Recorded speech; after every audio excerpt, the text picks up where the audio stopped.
जय बाबा। जय बाबा। God speaks chapter number 8। हम अभी यहीं पे है फना सातवीं भूमि का, और दूसरी यात्रा में परमात्मा में निवास करना। ये सारे अध्यात्म में एक चीज़ बहुत इम्पॉर्टेंट है, महत्व की जो है वो है live the life of God. God speaks क्या कहता है, गॉड स्पीक्स क्या समझाता है एक्चुअली। ये जितने भी साधु संत ऋषि मुनि महाराज जो है वह परमात्मा का जीवन इस धरती पे हमको जीना है। हम मोक्ष मिल गया, मुक्ति मिल गया, समझो हमको ऑर्डर गॉड रियलाइजेशन मिल गया, बड़े बड़े लंबे लंबे शब्द है, वो उसी को हम युगों युगों से उसी को रट रहे।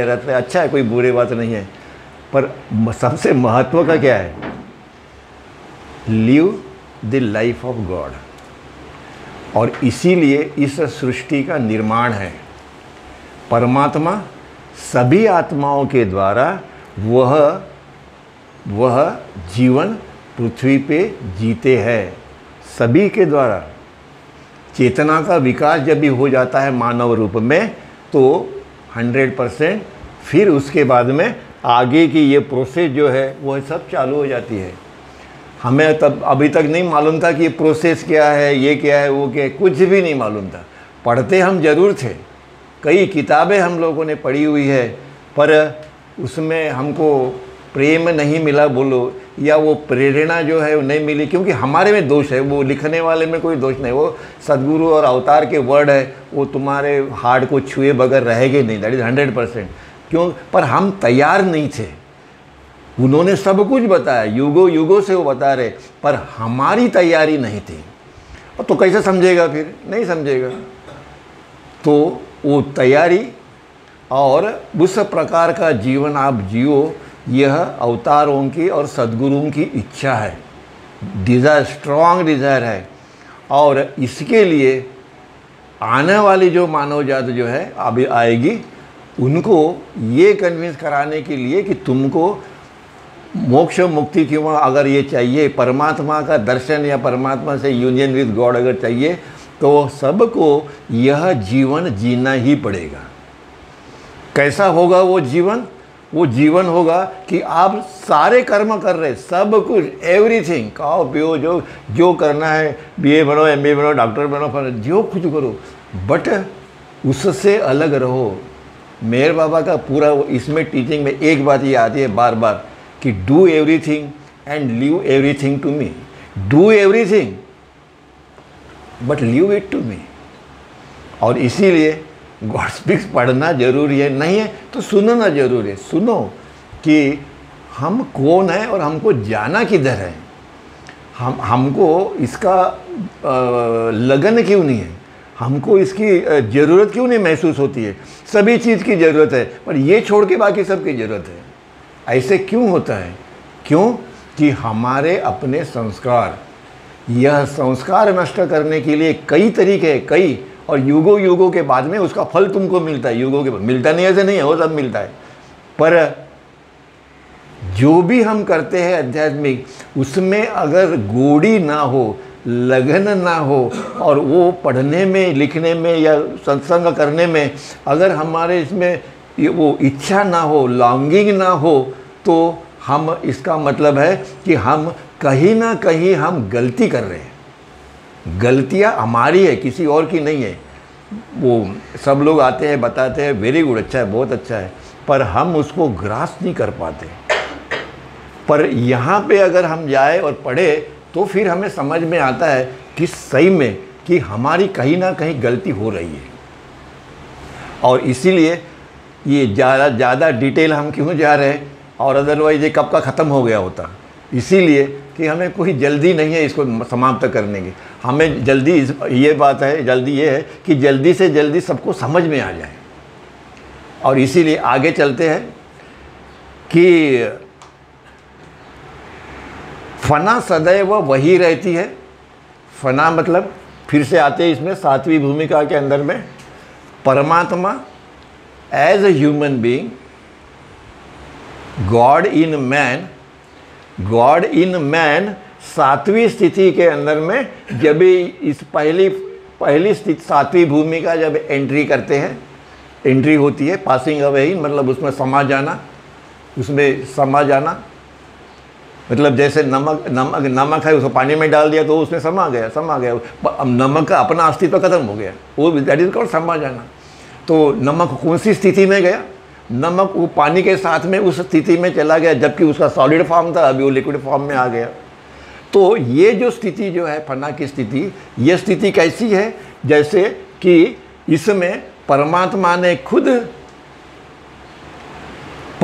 ने खुद कॉन्शियसली अनकॉन्शियस गॉड जो है, पहला गॉड अनकॉन्शियस ही है, परमात्मा ने कॉन्शियस गॉड ने परमात्मा की वो स्थिति के अंदर में अपने को समा लिया।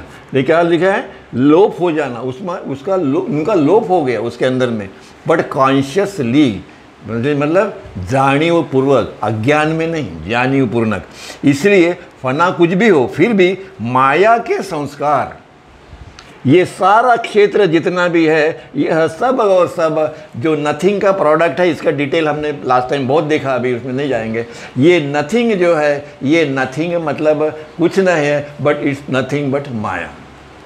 इसका जो माया के संस्कार जो है कि प्रकारों से भरी रहती है। माया के संस्कार के अनेक प्रकार है। माया के संस्कार पत्थर में है, कीटक में है, मत्स्य में है, पक्षी पशु मानव में है, और ये पूरी पहली दुनिया से लेकर छठवीं दुनिया तक सब माया के संस्कार ही है और कुछ नहीं है।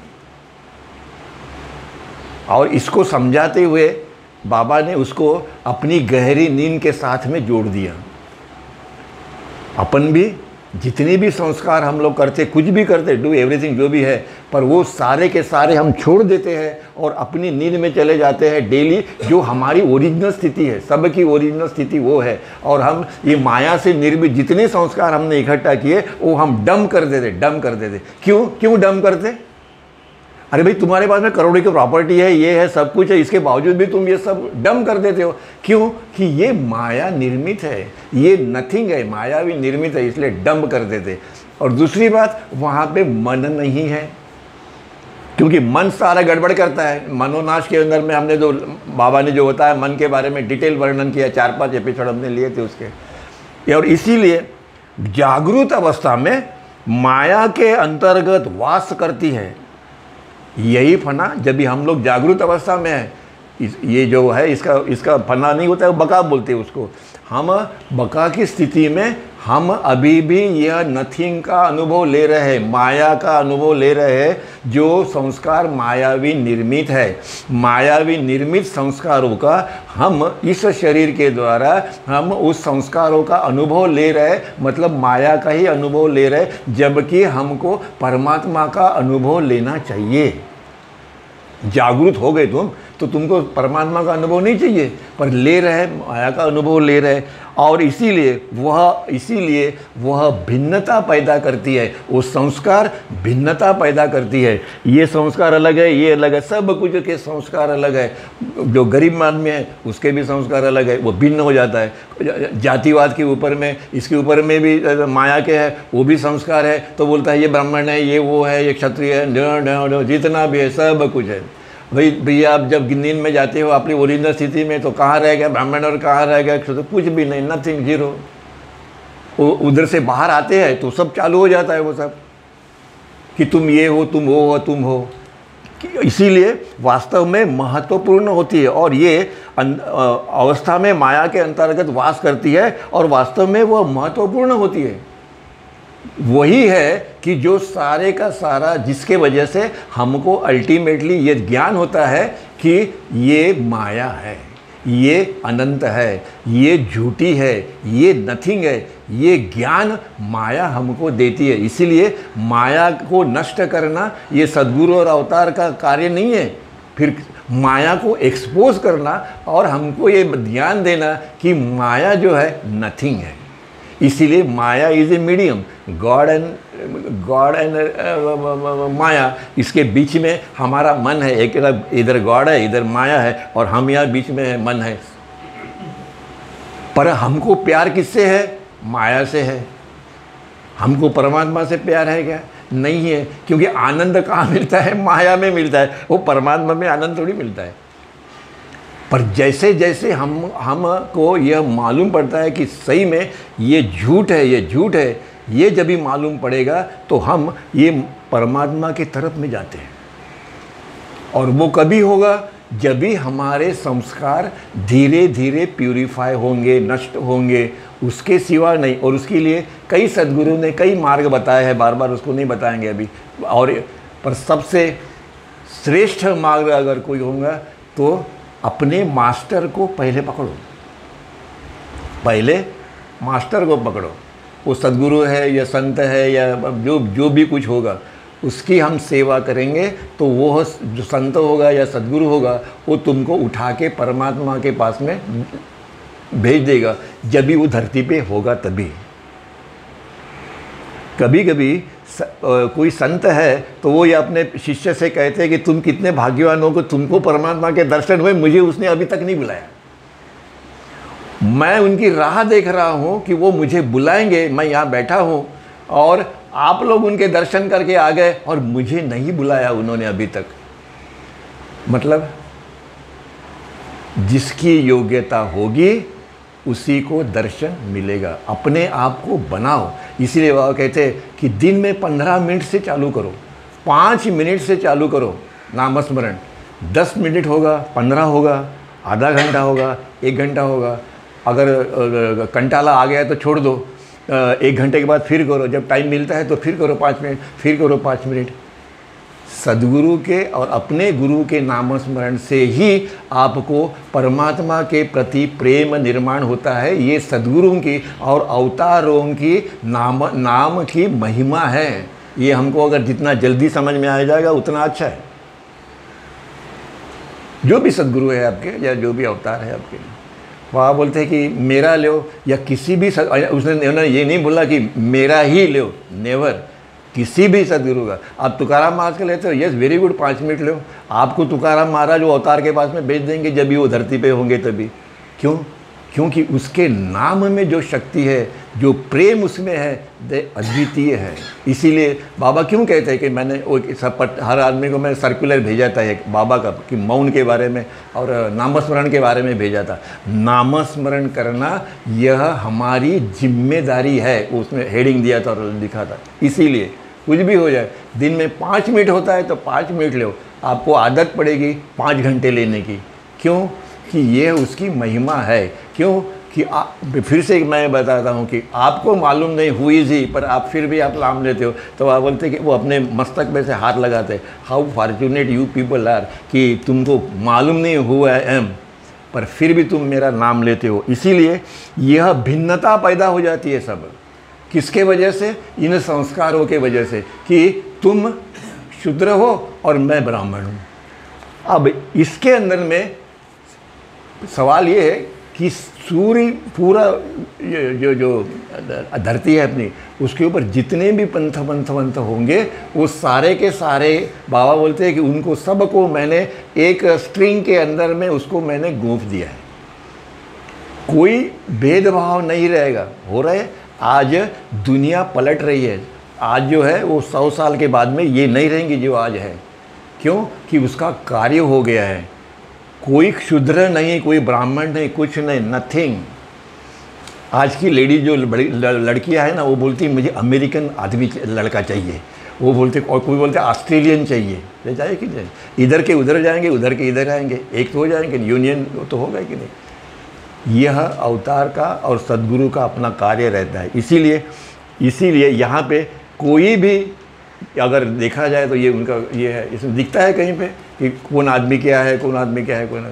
अरे ये मानव निर्मित जो कुछ है उसी में हम लोग पड़े हुए और युगों युगों से उसी में पड़े हुए। इसीलिए वह गंभीर निद्रा अवस्था में अथवा फना की अवस्था में समा जाती है। चेतना जो है वह हमारी चेतना जो है वो हमारे गहरे नींद के अंदर में वो समा गई।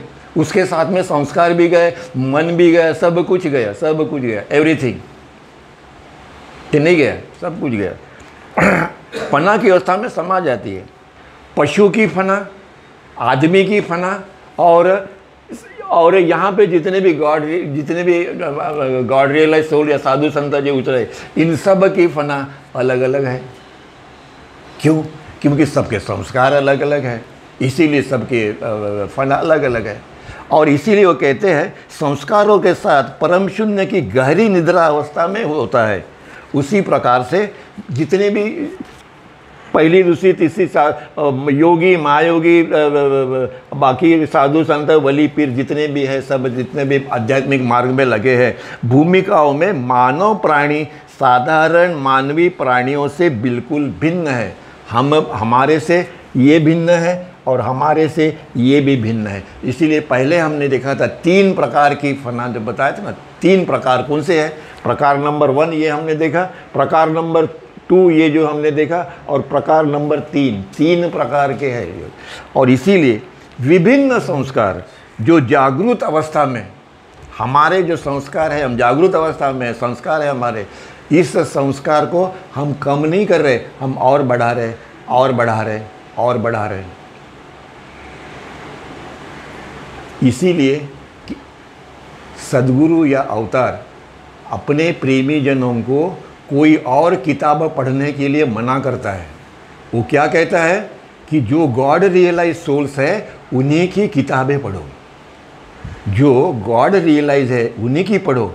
अगर आप फिलासॉफर की किताब पढ़ोगे तो आपका ज्ञान जरूर मिलेगा, पर वो इंटेलेक्चुअल नॉलेज होगा जिसका आपको कोई उपयोग नहीं है। आपने क्या किया? आपने और बर्डन बढ़ा लिया। करते हैं नहीं बोलते ना पढ़ो मत। अगर पढ़ना है तो जो ग्रंथ लिखे गए हैं सदगुरु के द्वारा या अवतारों के द्वारा, उसी को पढ़ना चाहिए। क्यों? क्योंकि वो जो शब्द जो है वो उनके मुख से जो निकले हुए शब्द है उसमें अनंत शक्ति है। वो क्या करते हैं? वह तुमको परमात्मा के तरफ मुड़ने में आपको मदद करते हैं। इसीलिए विभिन्न संस्कार जो जागृत अवस्था में बका में व्यक्तिगत चेतना से भरे हुए हैं। हमारी जो चेतना है, इनकी चेतना अलग है, इनकी प्रत्येक की चेतना अलग है, और ये सारे की सारी जितनी चेतनाएं ब्रह्मांड के अंदर में 800 करोड़ है, उन सब की चेतना अलग अलग अलग है, क्योंकि उस सब के संस्कार अलग है। और इन संस्कारों से यह सारी अपनी चेतना जो है वो भरी हुई है। तब ये चेतना संस्कारलेस होगी कभी? और क्यों युगों युग लग जाते हैं अपने को इसमें जाने से? क्योंकि हम संस्कार इकट्ठा कर रहे हैं, हम और इकट्ठा कर रहे हैं और हम इकट्ठा कर रहे हैं। हमें मालूम नहीं है, विषय का ज्ञान नहीं है, फिर भी हम लोगों को ज्ञान दे रहे हैं। क्योंकि तुमको तो ज्ञान है ही नहीं है। तुमने 100 जितने आदमी थे उन सब को आपने उनका आध्यात्मिक मार्ग आपने कट कर दिया। क्यों? कि आपको पूरा नॉलेज नहीं। तो उस वक्त में क्या करने का? से मेहर बाबा सेज या कबीर सेज या तुकाराम महाराज सेज, अपना लेने के उनके ऊपर डाल दो तो खत्म हो गए, यू आर फ्री। पर जब हम ये कहते हैं, अपने शब्द उसको यूज़ करते हैं कि मेरे को वो समझा और मैंने इन्हें बताया, वो गड़बड़ हो गई भी। Not acceptable, not acceptable. इसीलिए सृष्टि का जीवन, इसलिए बोला ये सृष्टि जो है, निर्मिति जो है, अपना जीवन जो है, अपना लाइफ जो हमारा है, उस लाइफ का कितना बड़ा महत्व है। क्योंकि इसी जीवन में, इसी मानव रूप में हमको परमात्मा का जीवन जीने का हमें एक और मौका मिला हुआ है। अगले जन्म में जाएंगे तो फिर मौका मिलेगा। ऐसे कई मौके युगों युगों से ऐसे मौके मिले हैं और हमने उसका यूज़ भी किया है, इसीलिए हम यहाँ तक पहुँचे हुए हैं। इसीलिए बात है, सृष्टि के जीवन के प्रत्येक सब उपजातियाँ, कीटक की उपजातियाँ है, मत्स्य की है, पक्षी की है, पशु की है, मानव की है, इनका पहली दूसरी तीसरी भूमिका है। अनेक अनेक जितने भी सारी अवस्थाएं हैं, जितनी भी उपजातियाँ है, अनेक प्रकार के हैं, ये सारे के सारे इस ब्रह्मांड के अंदर में है। इन सब का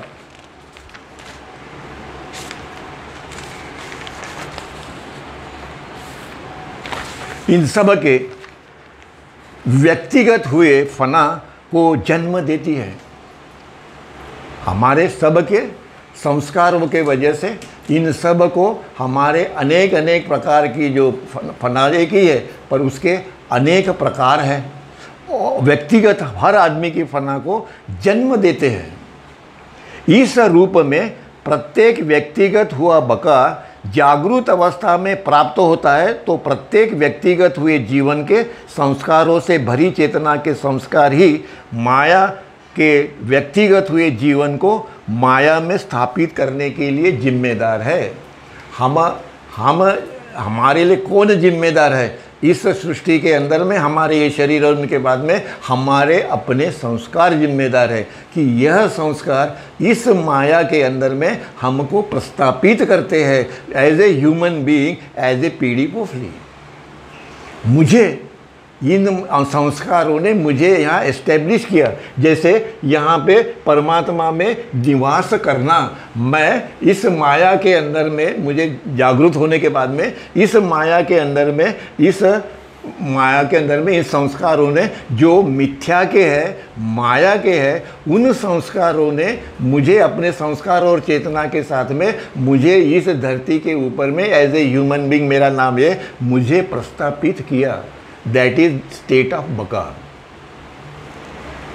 पर अभी फना भी और बका भी दोनों ही माया के हैं, दोनों ही माया के हैं। और ये दोनों जो है, यहाँ पे पहली स्थिति, यहाँ पे दूसरी स्थिति, इसीलिए ये फना और बका दोनों भी शायद जाना चाहिए। और इसीलिए तब तक यह माया का होता है। इसीलिए फना अवस्था बका साधारण चमत्कारिक मिथ्या जीवन का है। अभी जो जीवन हम जी रहे, वो फना का हो या बका का हो, वो साधारण चमत्कारिक मिथ्या जीवन का है। हमारा जीवन कैसे है? मिथ्या है।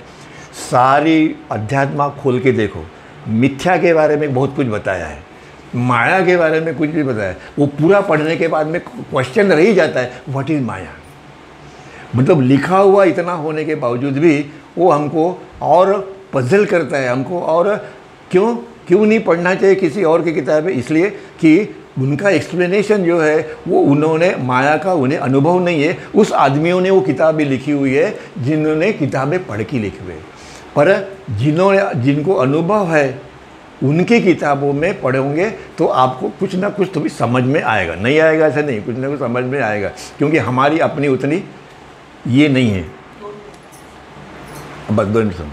और चमत्कार जीवन है या मार्ग पर भूमिकाओं का है, यह कभी स्थिर नहीं होती जब तक माया का होता है। इसलिए ना फना स्थिर है, क्योंकि हम नींद में जाएंगे तो फना हमारे साथ में संस्कार है, वो भी स्थिर नहीं है, और हम जागरूक होंगे तो भी वो भी स्थिर नहीं है।